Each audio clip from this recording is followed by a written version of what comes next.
Welcome back, ladies and gentlemen, for another YouTube video on this smashing Sunday. Today, we're going to be talking about Quant Network and the QNT token that right now could be on the cusp of a major breakout and the end to the downtrend that it's found itself in since November. We have highlighted a falling wedge structure that we think has quite a high probabilities of playing out to the upside. And it's not just Quant that looks to be making a bit of a turn. You've got lots of turns coming from lots of altcoins. So what we're going to do in this video, it's going to be quite a technical video, is we are going to be diving into this structure a little bit deeper. We did show an example of Cardano back in 2021 before the Alonso hard fork that put in a very similar kind of three impulsive wave falling wedge structure. And actually, we've been highlighting Solana over the past couple of days, which also has this three impulsive sort of falling wedge structure applicable that it's now broken to the upside of. We think Quant is essentially setting up in a very similar manner. We're going to be exploring this technical structure a little bit more, and essentially a break of this could see Quant coming back towards the $200 mark. So we are going to be exploring that. I want to start the video off. I always think it's very important to talk about a project fundamentally. So from a trading side of view, we are technical traders and we trade off technicals, not fundamentals. But it's very nice when the fundamentals align with the technicals. And we think Quant Network is going to be absolutely huge. What's the value of a system that bridges the gap between the traditional financial systems and the crypto space, and the amount of value that is likely going to flow through that system and fulfill that role when there's a needed role there? You know, what's the value of that project, and what's the value of the token that you have to use in order to gain access and use Quant's over ledger system? So we're going to start things off with fundamentals. We're going to be starting things off with a clip from the Bank of International Settlements, a bit of a recap of the head of the Bank of International Settlements actually talking about APIs and the kind of merging of these two worlds. So we're going to start there. We'll look at also a clip from the CFTC chair, talking about the kind of revolution that is the blockchain space. And I think Quant fits in and is one of, I think there's going to be a few solutions to how the traditional world actually integrates with the traditional financial world. And that right now is just an opinion, but it's an opinion that is very much based on the current partnerships that we've seen thus far and projects that we've seen thus far that Quant has undertaken and the kind of headway that it's been making in that realm. So let's start things off, guys, with a clip from the head of the Bank of International Settlements, and then we're going to move on to the CFTC commissioner or chair, talking about the crypto space and the revolution that it is and how it's transforming everything. And you'll see that Quant actually finds itself well positioned to help facilitate a lot of that. And technically, it looks great right now. So we're going to be talking about all of that. It's certainly true that we can get some of the functionalities of tokenization of these kinds of programmability functions by interlinking the current system, interlinking the different components of the current system through APIs, for example, application programming interfaces. And we could potentially build quite elaborate networks of these. But what we say in the chapter, and I think this is a very important point, we know from the history of computing and in software that if we go for a more incremental solution, that's going to be easier in the short term. There'll be less upfront costs. The governance will be easier. But at some point, you're going to be held back by the need to remain compatible with the legacy systems. And the more layers you put on top, the harder those constraints will bind. And at some point, you're just better off starting with a clean slate. So what we're saying is when we think about the functionality and what potentially we would like to do, this kind of unified ledger where we have a central bank digital currency in tokenized form right at the center, it can actually bring about many of the functions in a much simpler way. It's a much cleaner way. The challenge, of course, is going to be more that there'll be a bigger upfront cost. There'll be a longer discussion that's needed to get the governance set up in a way that brings everyone along. So there is a trade-off, and certainly there is no one-size-fits-all. And those who argue that a more incremental solution is best are I mean, there is also, some point to that as well. So I would not, say that, that's a wrong argument, but it's a trade-off. Very interesting. And the more interesting thing I think about that is we know that Quant actually worked with the Bank of International Settlements, were praised by them in regards to Project Rosalind that also had the Bank of England, Amazon, MasterCard, Barclays, and I think the Bank of Canada actually worked on it. This is our website, allincrypto.com, which you guys are welcome to come and check out. The entire financial landscape is changing, guys, and actually distributed ledgers are going to be at the heart of it. And even though Quant itself is not a distributed ledger, what it is it's an operating system that allows you access to these distributed ledgers. It allows you to connect and interoperate with them. And actually, not only does it do that for the crypto space, it also will do that and integrate with the sort of legacy systems. And that's absolutely huge. Here's a tweet from constructiontrader.eth. The Bank of England, who is responsible for CHAP's real-time gross settlement payments, migrated to ISO 20022 standards just 4 weeks ago.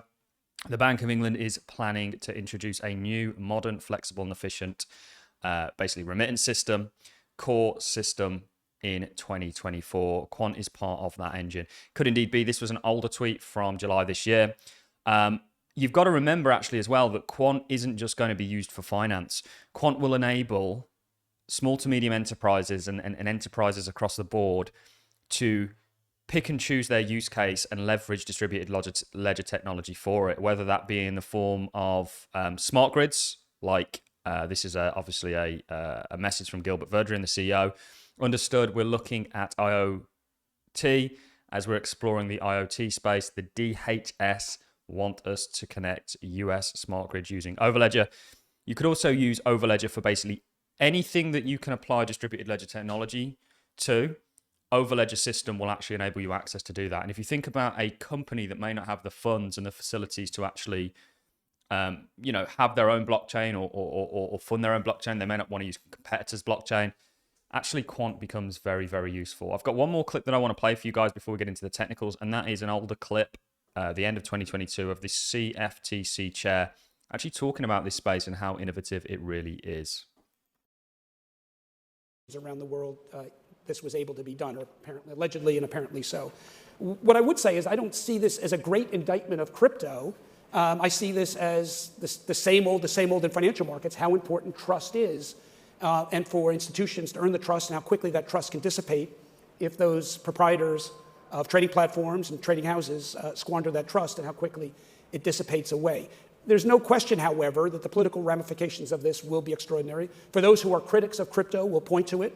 For those who are fans of central bank digital currency, will point to it for the need to have government involvement. And certainly as a regulator, I think it proves the value of proper and balanced and appropriate regulation, bringing to this new innovation some of the same principles that operate in traditional markets: the need for transparency, the need for separation of certain functions, the need for authorized persons and proper due diligence. So I think we'll be talking about this for months to come. The story gets stranger with every tweet and every passing day, and brace yourself. There may be some pretty crazy things coming out in the next few days. But I think it's, once again, points to the importance of trust in financial markets, the important role for proper principles of regulation, and ultimately global cooperation on regulation for what, to my mind, and for reasons we'll talk about, I believe is truly still a very major fundamental transformation. At heart, when we talk about crypto, I believe I shouldn't have cut that clip so short. He then goes to say, he believes that we're talking about a global transformation of the monetary system and everything in between.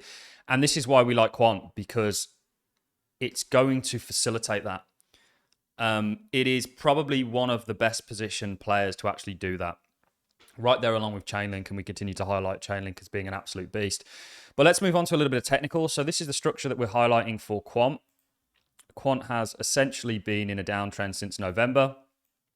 We had this big sort of blow off in 2022, and then we've been sort of downtrending consistently since then. And this downtrend may be about to come to an end. And we've highlighted this kind of three impulsive wave falling wedge, which we think, Elliott wave theory is based on a number of things, but we ultimately think that this is getting ready to turn around. and you've been putting in, and you have just put in a new marginal low. It's very marginal. You can see if you look at this 3 daily candle, you've got buyers coming in here.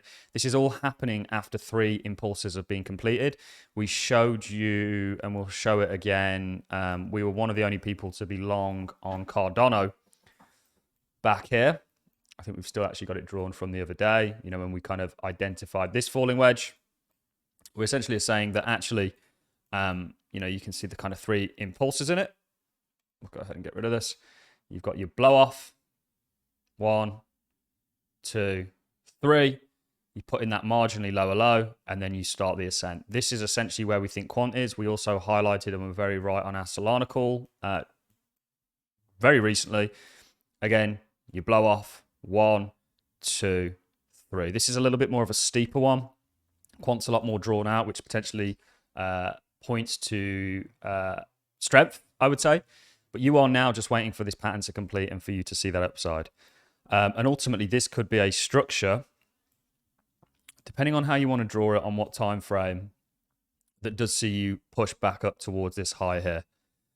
I really do believe that. I do think that you are going to see this for Quant. It's why we're making this video, is because we genuinely think, on balance of probabilities, that Quant is likely to have a pretty impulsive move to the upside. Now, that being said, this is not an endorsement for any kind of leverage trading. Retail should leave leverage alone. You'll blow your account up very quickly. There's a lot that can happen in the crypto space, and this is not a guarantee, but more of a high likelihood, in my opinion. To give it percentages, you know, these structures don't always have to play out, depending on what type it is, to the upside, but we think it stands a very good chance of doing so. So we'd probably say maybe this has got a 70 to 80% likelihood of leading to upside and actually breaking out. And we've seen this pattern play out time and time again. Markets often move in 3s. This is a 3 impulsive falling wedge. And ultimately, we do believe that it's going to reside and lead to upside, and you've got a breakout coming. You know, getting above kind of back above, I would say, $101 is really going to be the lead and the precursor to this. So watch this space. We've highlighted it. Remember that we've highlighted it. We do see this play out time and time again. Crypto generally doesn't look too bad. You've got lots of altcoins that are doing a similar thing here and looking like they're kind of running into a bit of a bottoming structure. You know, for Quant, really short term, you kind of want to get above this. Whether you choose to do that by setting up something like this, and then you'll kind of make your way up. Once you get above this capping resistance line, you know, we think you're essentially going to be off to the races. And watch this space. You know, you've got October, November, which are historically very bullish months. Short term, actually, Bitcoin doesn't look too bad. And that's ultimately going to lead to altcoins potentially doing quite well. And you've got structure that could suggest that for Quant. So watch this space, guys. Pay attention to Quant. We do think that this is on the cusp of a breakout and an impulsive move. And we're very lucky to have been buying Quant sub 90 in the 80 kind of dollar range, and that's us being transparent. This pullback may be over. And on that note, I'm going to love and leave you. I think it's very likely that it's going to run. It's very interesting as well, actually, how your falling wedge has led you into this kind of zone, you know, where you can see clear support historically. See this? And you're here again today. So again, there's a number of things that give confluence to this. We're rambling on now, guys, but on that note, I'm going to love and leave you.